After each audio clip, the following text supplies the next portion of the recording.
Muy buenas tardes, desde el Palacio de la Moneda, informando sobre la evolución de la pandemia en Chile y algunas otras informaciones. Quiero saludar a los periodistas presentes y que nos van a hacer las preguntas que nos ponen en aprieto.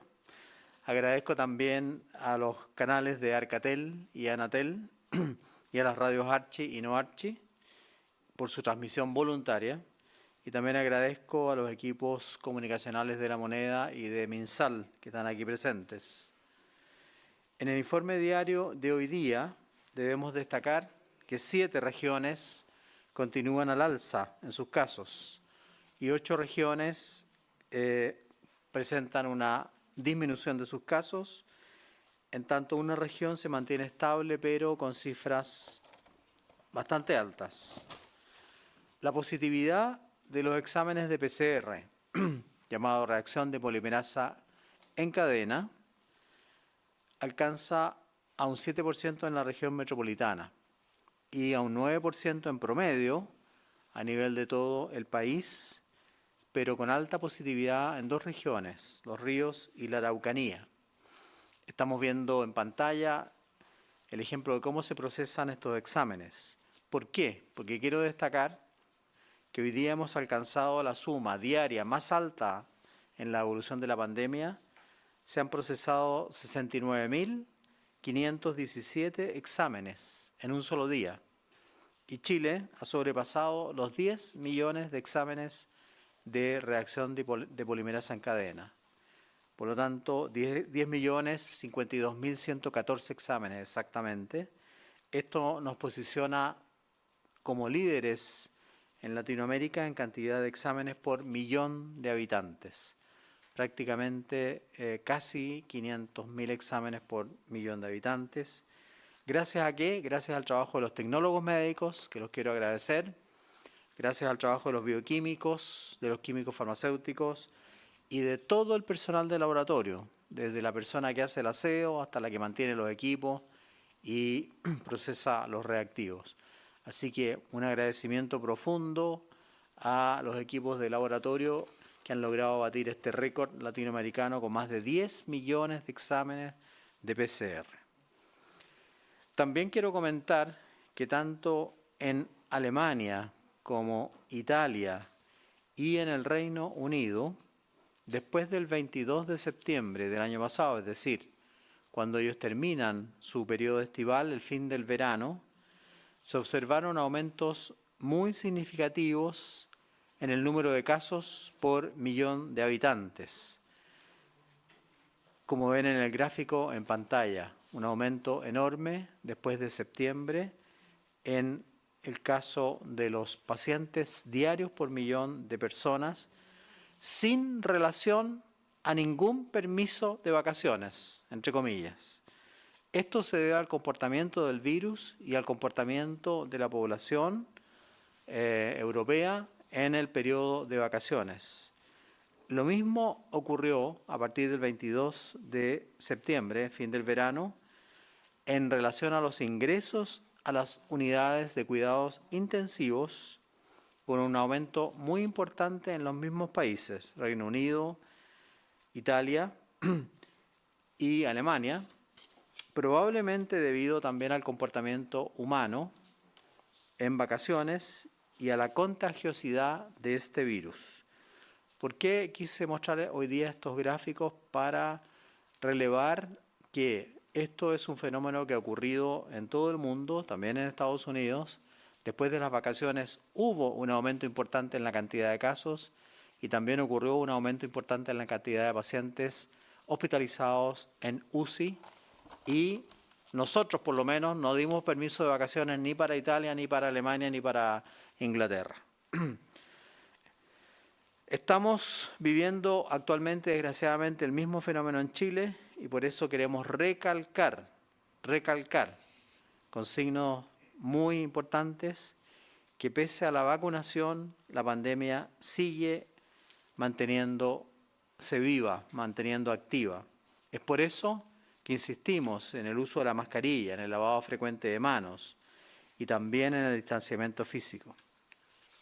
Hoy día en el diario El Mercurio sale una columna de opinión muy interesante de Francisco Covarrubias que se llama, entre comillas, El milagro chileno. El milagro chileno, además, viene con ciertos comentarios de Francisco Covarrubias. No voy a nombrar a nadie, pero dice: un centro de estudios cuyos errores han sido equivalentes a sus agoreras predicciones en diciembre advertía que en el escenario más probable vamos a entrar al próximo invierno sin que esté vacunada gran parte de la población. Eso se desmiente evidentemente con las cifras actuales. Otro experto, famoso, repetido experto, decía el 20 de enero en Radio Cooperativa que era imposible vacunar en Chile a más de 40.000 personas al día. Señor experto, hemos vacunado a más de 300.000 personas al día. Por favor, recapitule y corrija sus dichos. Un senador, que no lo voy a nombrar, a finales del año pasado tildó al gobierno, entre comillas, de payaso, siempre utilizando estas palabras tan peyorativas. ¿Por qué? Por ir a buscar al aeropuerto, comillas, 2 cajitas de vacunas con las cuales se inició el proceso. Obvio, si al comienzo costó mucho tener vacunas. Hoy hemos recibido más de 10 millones de dosis de vacunas en Chile y Chile es el primer país del mundo en velocidad de vacunación. Por lo tanto, me alegro que Francisco Covarrubias saque la voz y rescate este tipo de comentarios tan negativos que lo único que hacen es dañar a la opinión del gobierno ante la opinión pública, dañar al gobierno ante la opinión pública. Creo que debemos ser más prudentes y nosotros también. Nosotros también asumimos a veces la culpa y he cometido errores y hemos pedido disculpas y hemos corregido las cosas. Pero debemos ser más humildes, debemos ser más prudentes con nuestros comentarios y debemos ser más positivos. A nuestras permanentes críticos, no quiero dejar de nombrar otra columna de la semana pasada, donde otro columnista se refirió, entre comillas, a los agoreros de la catástrofe. Ya no los voy a nombrar de nuevo, pero uno de ellos dijo que no íbamos a tener vacunas sino hasta el año 2022. Parece que le falló el calendario.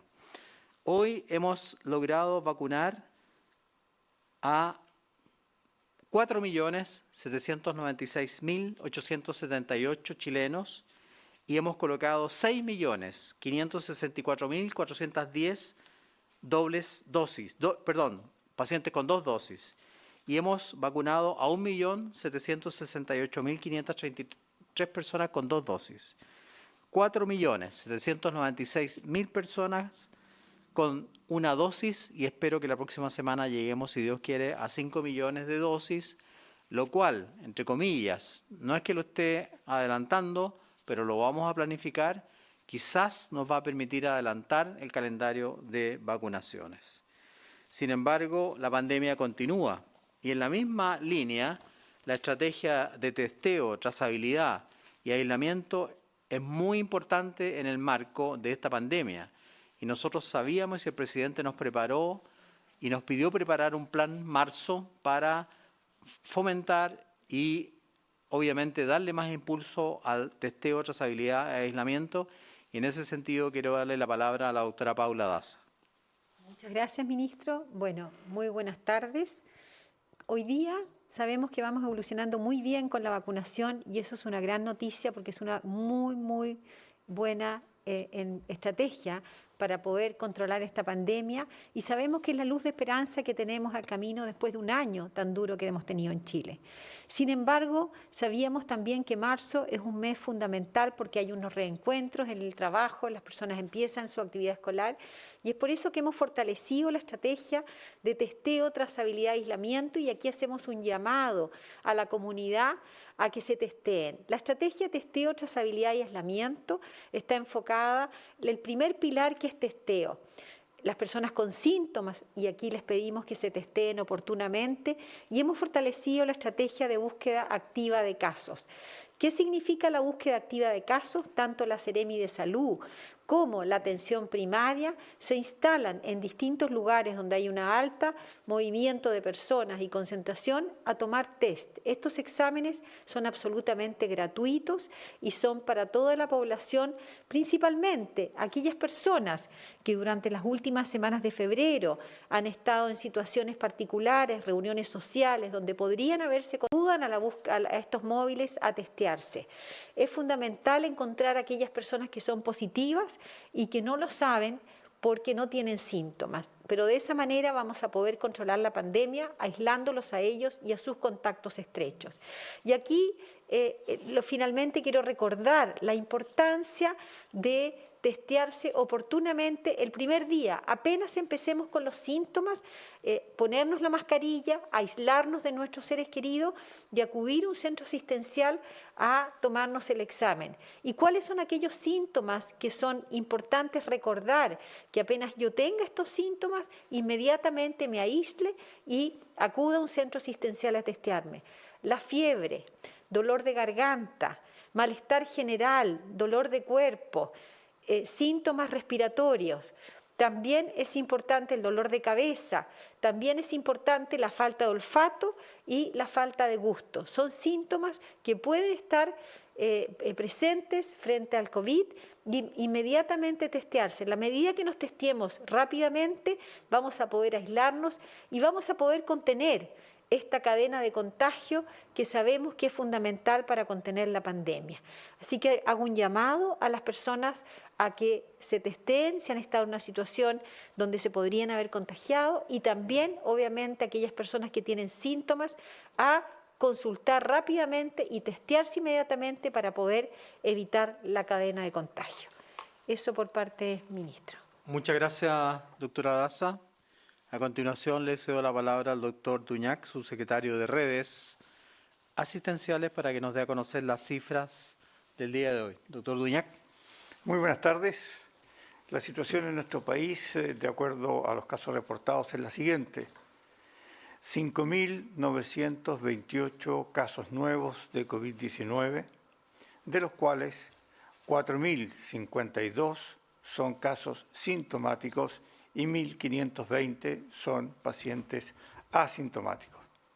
La cifra total de personas diagnosticadas con COVID-19 en el país alcanza a las 885.379, de las cuales hoy día 32.705 tienen la condición de casos activos.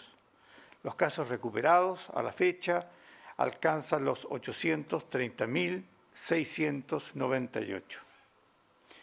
En cuanto a las cifras de fallecimientos, debemos lamentar la muerte de 123 personas, con lo cual la cifra total de fallecidos en lo que va de esta pandemia asciende a los 21.574 personas en nuestro país. 1.960 personas se encuentran hospitalizadas en unidades de cuidados intensivos y 1.640 de ellas requieren de apoyo de ventilación mecánica. En relación a la red integrada de salud, podemos decir que existe un total de 214 camas críticas disponibles en caso de ser necesario a lo largo de todo nuestro territorio nacional. En cuanto a los exámenes de laboratorio, como lo señaló recién el ministro, se informaron los resultados de 69.517 exámenes, una de las cifras más altas que hemos registrado, con lo cual se totalizan más de 10 millones de exámenes realizados a nivel país. La positividad para las últimas 24 horas es de 8,38% a nivel nacional y en la región metropolitana alcanza al 7%. Respecto a las residencias sanitarias, disponemos de 175 recintos, con un total de 12.785 cupos, de los cuales 6.643 están ocupados y el resto disponible en caso de necesidad. Muchas gracias, ministro. Muchas gracias, subsecretario. A continuación pasamos entonces a la primera pregunta del día. Muchas gracias. Buenos días, buenas tardes, ministro Buenas y tardes. subsecretarios. Primero preguntarles por el proceso de vacunación, varias consultas. Primero, sobre la vacuna AstraZeneca, que sabemos que va a llegar en los próximos meses a Chile. Hay algunos países europeos y nórdicos que han decidido suspender la administración de esta vacuna por algunos efectos secundarios. ¿Esto podría afectar de alguna manera el calendario de vacunación en Chile o la población puede estar tranquila de que esto no va a ser así? También preguntarle por las proyecciones que se están haciendo a nivel internacional de que Chile sería el segundo país del mundo en lograr la inmunidad de rebaño, si esto coincide con las proyecciones del Ministerio de Salud, y también cuántas vacunas están a la espera de autorización para su uso en nuestro país. Gracias, Kevin.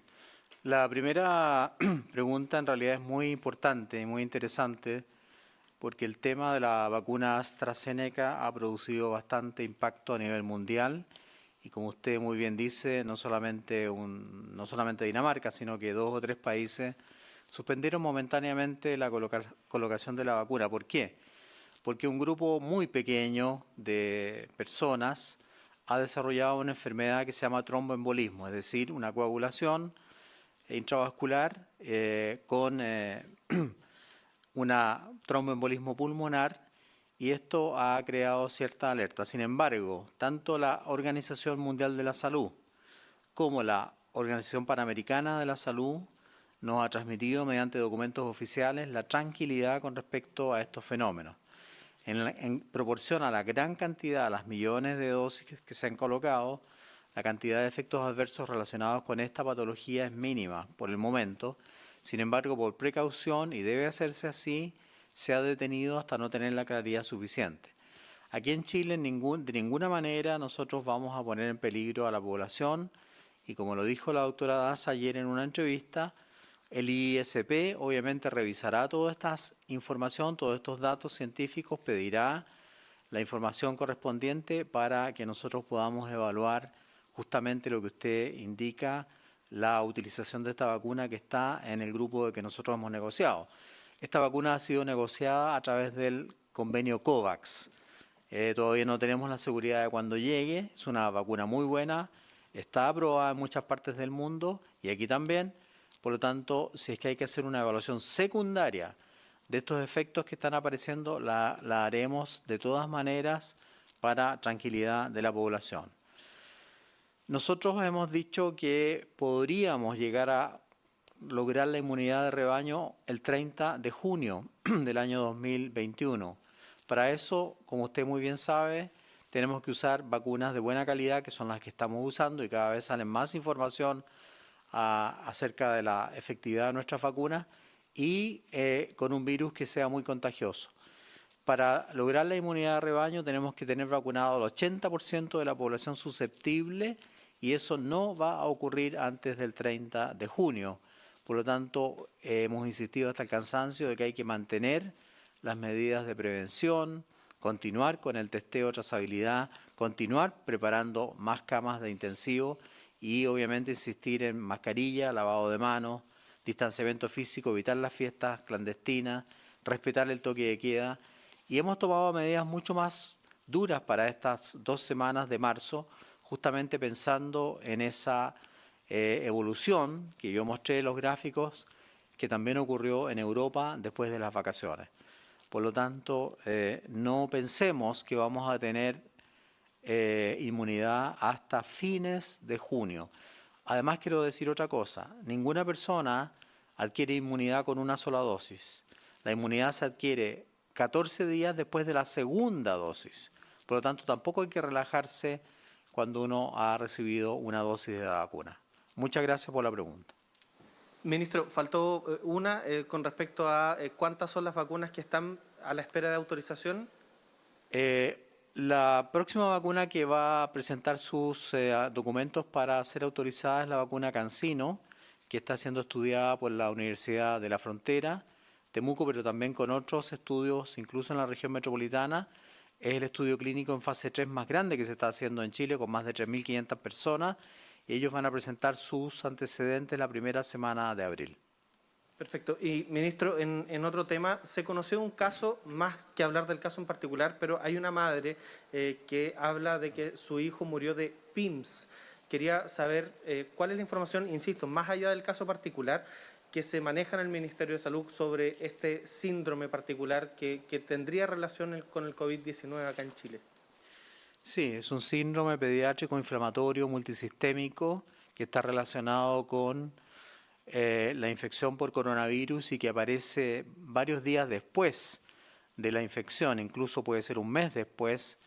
Por lo tanto, muchas veces se hace la PCR y ya está negativa. Le voy a dar la palabra a la doctora Paula Daza, que es pediatra, para que explique este tema y dar un poco de tranquilidad. Lamentamos, obviamente, profundamente el fallecimiento de este joven, pero está descrito en la literatura. Doctora Daza. Muchas gracias, ministro. Bueno, sí, efectivamente, el síndrome multisistémico inflamatorio pediátrico es un cuadro general que se ha visto en los niños, principalmente entre de los 6 a los 8 años, y esto se da en general entre las 2 y 6 semanas posterior al contagio. Muchas veces no hay antecedentes de la infección porque la mayoría de los niños tiene un cuadro asintomático. Como Ministerio de Salud, hace varios meses atrás, cuando empezaron a aparecer los primeros casos, se desarrolló un protocolo que fue distribuido en toda la red hospitalaria. Este protocolo fue elaborado en base a las recomendaciones que nos hizo la Sociedad Chilena de Pediatría. Cuando aparecieron los primeros casos, la Sociedad Chilena de Pediatría alertó sobre esta situación y se elaboró en conjunto con la Sociedad Chilena de Pediatría un protocolo para la atención de estos pacientes. Afortunadamente no son tantos casos en relación a la cantidad de contagios que tenemos en nuestro país, pero sí efectivamente es un síndrome que requiere una hospitalización porque tiene un cuadro general moderado que obviamente requiere atención médica hospitalizada. Muchas gracias, doctora Daza. Escuchamos la segunda pregunta del día, por favor. Sí, hola, ¿cómo está, ministro y subsecretarios? Primero quería preguntarle si tienen definido el criterio para vacunar a la población sana, ¿va a ser por edad o por la criticidad en sus funciones?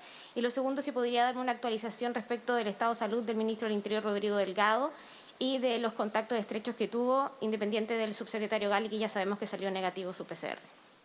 Muchas gracias por la pregunta. La doctora Daza se referirá dará esta respuesta, perdón.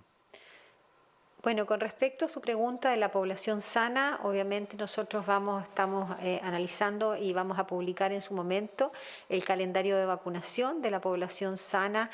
Probablemente vamos a ir a través por las edades, pero todavía tenemos que hacer ese análisis junto al CABEI y obviamente el Plan Nacional de Inmunización es quien nos tiene que dar las recomendaciones con respecto a esa vacunación. Pero como dijo el ministro, una vez que terminemos con la población objetivo prioritaria durante este primer trimestre, vamos a partir con ese grupo de personas.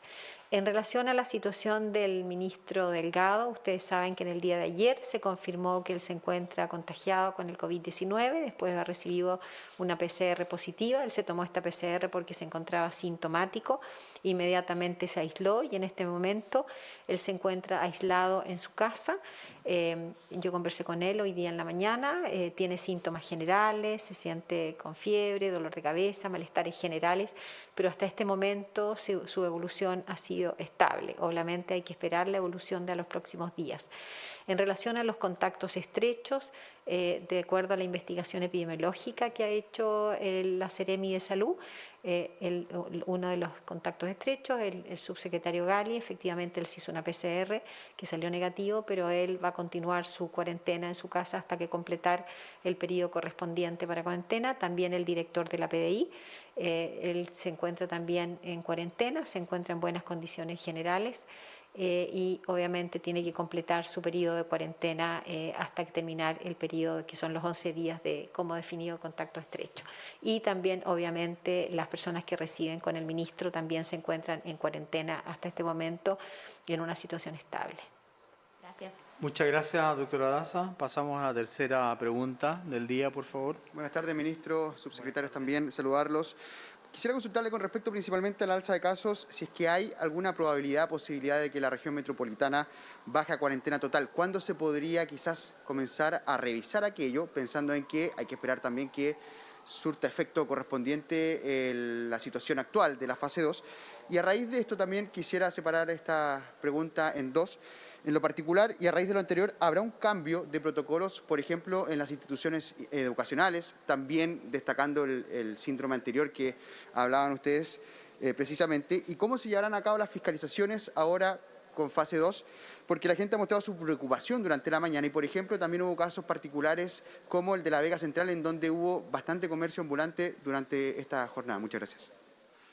Muchas gracias por la pregunta. En primer lugar, las decisiones de cambio de fase en el paso a paso las toma un grupo bastante importante de gente, donde hay varios ministros, subsecretarios, expertos en cifras, manejo epidemiológico, epidemiólogos, y también está el presidente de la República. Nosotros hemos dicho que esta fase 2 de la región metropolitana, que es un golpe bastante fuerte, se mantendrá durante el resto de marzo, por lo menos. Nosotros no podemos hacer cambios bruscamente, obviamente a no ser que haya una alteración muy profunda en la cantidad de pacientes. Por lo tanto, vamos a mantener esta fase 2 y se irá evaluando los lunes y los jueves, tal como lo hacemos permanentemente con el presidente, y se irán dando las noticias. No hemos pensado en ningún momento, y durante el jueves pasado corrió ese rumor, no hemos pensado en ningún momento pasar a todo Santiago a cuarentena, pero tampoco podemos decir que eso no va a ser evaluado. Siempre estamos evaluando, siempre estamos viendo los números, pero por el momento nos vamos a mantener en fase 2. Con respecto a los colegios, usted sabe que en cuarentena sí los colegios no pueden funcionar, por lo tanto en fase 2 pueden seguir funcionando los colegios. Hay que recordar, y el ministro de Educación ha sido enfático en esto es voluntario, son los papás los que deciden. La entrada o la ida al colegio es voluntaria. Nosotros hicimos un esfuerzo además por vacunar a los profesores para evitar justamente la diseminación de la que se hablaba. Ahora, los niños son muy poco transmisores del virus. Hay muchos estudios que demuestran eso. Dentro de la escuela, repito, no dentro del hogar, donde no se mantienen las medidas. En lugares donde hay mantención de medidas sanitarias estrictas, los niños no transmiten el virus, pero sí los adultos pueden transmitir el virus a los niños, y es por eso es que priorizamos, y de hecho cambiamos el calendario para que los profesores fueran vacunados en forma acelerada. Por lo tanto, vamos a ver la evolución de la pandemia, la evolución de los números, pero no voy a anunciar ni podemos anunciar ningún cambio en este minuto. Con respecto a las aglomeraciones de La Vega, como eso corresponde a un trabajo que tiene que hacer la Seremi de Salud, informaremos inmediatamente, y la doctora Paula Daza es la jefa de la Seremi, para que vaya a revisar qué es lo que está pasando y tome las medidas necesarias, si es que no se están cumpliendo los protocolos adecuados, porque obviamente que las aglomeraciones que usted ha destacado favorecen la diseminación del virus siempre que no se cumplan condiciones sanitarias mínimas que nosotros mismos hemos fijado. Muchas gracias por la pregunta. Cuarta pregunta. Muy buenas tardes, ministros, subsecretarios. Consultarle respecto al plan de reconversión de camas críticas. ¿En qué proceso va esto? Y si también ustedes mismos han pensado en habilitar nuevos espacios. Pongo el ejemplo de Espacio Riesgo, en donde fueron trasladados distintos pacientes que ya se estaban recuperando del COVID. Y también consultarle respecto a dónde están estas 214 camas críticas disponibles, porque en estos momentos estamos por sobre el 90% de utilización de camas críticas en el país, e incluso en algunas regiones esta cifra aumenta sobre el 95%. ¿Dónde están estas camas críticas? Muchas gracias. Muchas gracias por la pregunta. Aprovecho de decir antes de eso que la Contraloría aprobó el pago de los dineros a espacio riesgo. Y por lo tanto se aclararon todas las dudas, se aclararon todas las preguntas que había hecho la Contraloría y obviamente eso certifica que se actuó correctamente. Por lo tanto, eso nos deja tranquilos y el traspaso de los dineros se hará a la brevedad, ya que esto fue aprobado el viernes en la tarde por Contraloría.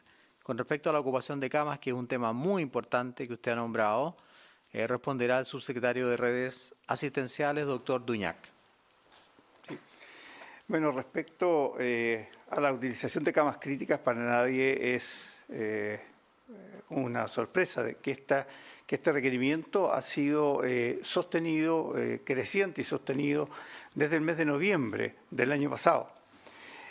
Como ustedes bien saben, esto parte fundamentalmente por regiones, a diferencia del primer brote que se concentró en Santiago, y la estrategia que nosotros definimos fue de un crecimiento progresivo dentro de la región específica, y cuando la capacidad de crecimiento ya llegaba a su máximo, los pacientes eran trasladados a la región metropolitana o a la región vecina más cercana con capacidad.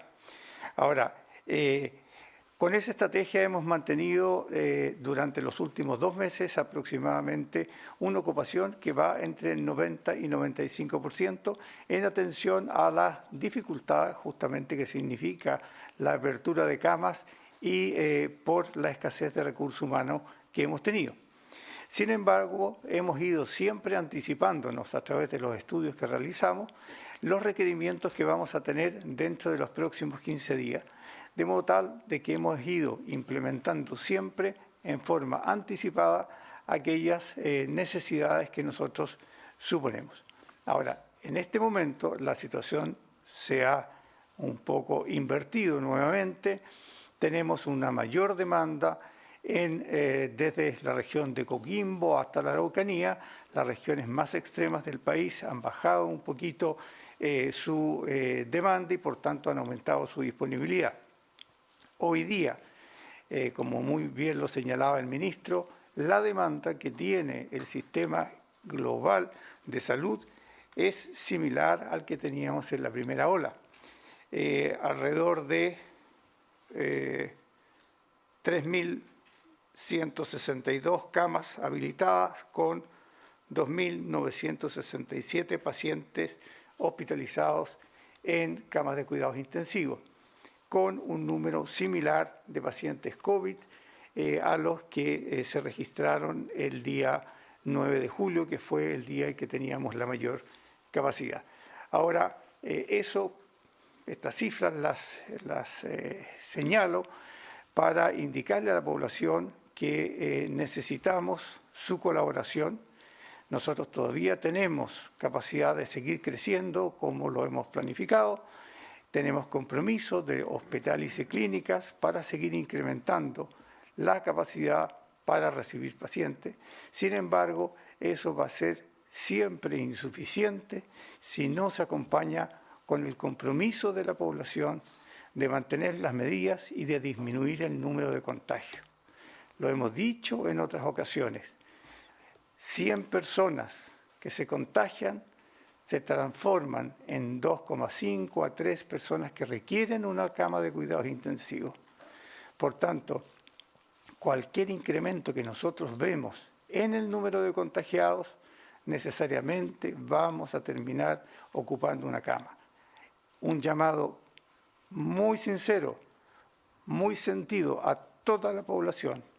Necesitamos que se cuiden, necesitamos que en los próximos 15 días particularmente mantengan las estrictas medidas de cuidado de modo tal de que alcancemos, ¿no es cierto?, este anhelado periodo de abril, cuando ya tengamos un mucho mayor efecto de vacuna y por tanto podamos estimar que la demanda de camas de cuidados intensivos va a disminuir. Muchas gracias. Muchas gracias, subsecretario Duñac. Y escuchamos la última pregunta. Sí, buenas tardes, ministro y subsecretarios. Respecto al mencionado fortalecimiento de la estrategia de testeo, trazabilidad y aislamiento, quería preguntarles por bueno, detalles respecto a este fortalecimiento, si la búsqueda activa de casos se enfocará en comunas o regiones en específico, y hacer la consulta respecto a, ante el aumento de casos, ¿por qué no se ha podido mantener una estrategia de TTA tan exitosa como lo ha sido hasta ahora el plan de vacunación desde el inicio de la pandemia? Muchas gracias. Muchas gracias por la pregunta. La contestará la doctora Paula Daza. Nosotros hemos visitado diferentes regiones donde se han instalado centros de trazabilidad magníficos. A mí me tocó estar en Biobío, en el Liceo Enrique Molina, donde el centro de trazabilidad es sobresaliente.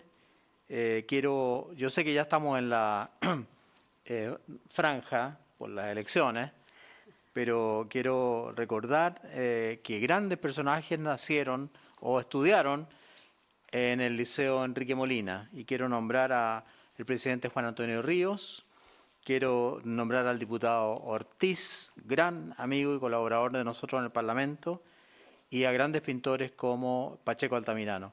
Sin embargo, hecho esta salvedad cultural, quiero darle la palabra a la doctora Daza ante su interesante pregunta. Bueno, muchas gracias por la pregunta, y aquí yo quiero decir que nosotros hace muchos meses que venimos reforzando de una manera muy efectiva la estrategia de testeo, trazabilidad y aislamiento. Y al fortalecer esa estrategia de testeo, trazabilidad y aislamiento, hoy día sabemos que más de un 70% de los casos provienen de brotes. ¿Y qué significa eso? Eso es debido a la buena trazabilidad, es decir, cuando un caso se detecta, inmediatamente se buscan los contactos estrechos, y hoy día sabemos que de los casos un 70% viene de brotes, es decir, se está haciendo bien la trazabilidad en ese lugar. Hay que recordar que cuando partimos hace un año atrás, un porcentaje importante no venía de brotes, sino que del contagio comunitario. Y habiendo dicho eso, vimos durante el verano, obviamente, con respecto a la estrategia testeo, trazabilidad y aislamiento, primero que nada el testeo. Vimos que durante el verano las personas no tendieron a hacerse el examen. Cuando uno veía los móviles, las personas no se testeaban. Sin embargo, ahora hemos fortalecido en forma importante el testeo. Hoy día los números lo dicen. Vemos que estamos haciendo más de 69.000 exámenes al día, eso es un gran número, estamos llegando a casi 70.000 exámenes diarios, y eso es uno de los pilares fundamentales, el testeo.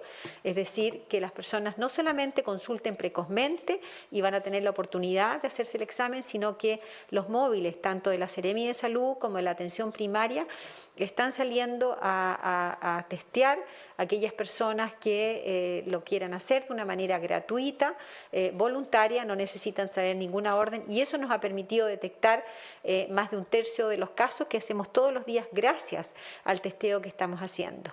Pero además de esto estamos implementando una estrategia nueva, que es el test de antígeno. ¿Qué significa el test de antígeno? Es un test que permite detectar a las personas que tienen síntomas. El público objetivo son las personas que tienen síntomas, y que la metodología del examen es el mismo que el test PCR a través de un hisopado nasofaringio, pero el resultado está en 30 minutos. ¿Y eso qué es lo que va a permitir? Que inmediatamente se haga el proceso de trazabilidad, o sea, las personas van a la atención primaria, se hacen el test de antígeno, en 30 minutos tienen el resultado, inmediatamente vamos a poder estamos haciendo la trazabilidad e indicar el aislamiento, ojalá en una residencia sanitaria. Hoy día contamos con más de 12.000 cupos en la residencia sanitaria, y todas aquellas personas que no cuenten con un aislamiento efectivo en su casa, una pieza para él solo donde puedan hacer un aislamiento efectivo, trasladarse a una residencia sanitaria.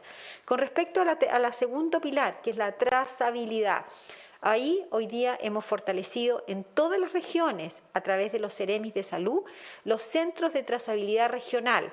Hoy día tenemos centros de trazabilidad regional, principalmente en aquellas regiones donde hay que apoyar a la atención primaria. Hay que recordar que la estrategia testeo, trazabilidad y aislamiento está principalmente en la atención primaria, pero sabemos que la atención primaria está enfocada fuertemente en la vacunación, por lo tanto, hoy día hemos inaugurado centros de trazabilidad importantes en la región de los lagos, en la región de los ríos, también en Valparaíso. Hemos duplicado el número de trazadores en la región de Valparaíso, en la región de Magallanes y en muchas regiones del país. Por lo tanto, pero aquí, para poder ubicar a los contactos estrechos, es fundamental que las personas declaren sus contactos estrechos. Cuando la Seremi de Salud o de la atención primaria hacen la investigación epidemiológica, es esencial que las personas declaren quiénes son sus contactos estrechos. Sabemos que hoy día tenemos en promedio 3 contactos estrechos declarados por las personas, pero necesitamos que declaren todos sus contactos estrechos porque obviamente ellos tienen que hacer cuarentena y un aislamiento efectivo. Por lo tanto, sí estamos fortaleciendo la estrategia de testeo, trazabilidad y aislamiento, pero es fundamental, 1, que las personas consulten oportunamente el primer día y 2, que declaren sus contactos estrechos. Muchas gracias, doctora Daza. Con esto damos por terminada el reporte de hoy día. Gracias a todos los que vieron el reporte, especialmente a don Ricardo Merelo y a don Lucas Moyano, que se califican como expertos también y sin embargo insultan por las redes sociales, lo cual obviamente que no corresponde. Lo ideal es tener altura de miras en este tipo de debate. Muchas gracias a don Ricardo Merelo y muchas gracias a don Lucas Moyano por estar atento al reporte del día. Muy buenas tardes.